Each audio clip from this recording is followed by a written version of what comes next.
अनेक दिवसांच्या मुसळधार पावसानंतर वसईविरार आणि नालासोपारा परिसरातील साचलेले पूरपाणी हळूहळू ओसरत आहे.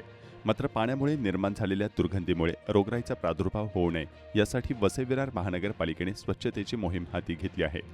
महानगरपालिकेच्या स्वच्छता विभागातील स्वच्छता दूत शहरातील रस्ते, सोसायट्या, नाले आणि सार्वजनिक ठिकाणी सक्रिय झाले आहेत. पावसामुळे साचलेला कचरा आणि चिखल दूर करण्याचे काम मोठ्या प्रमाणावर सुरू आहे.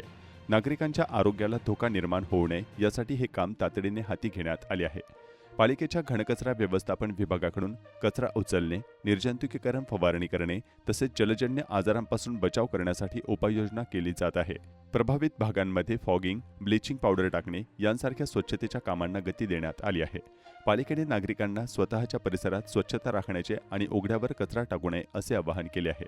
तसेच आरोग्याशी संबंधित कोणतीही तक्रार किंवा आजारपण जाणवल्यास त्वरित पालिकेच्या आरोग्य विभागाशी संपर्क साधण्याचीही विनंती करण्यात आली आहे.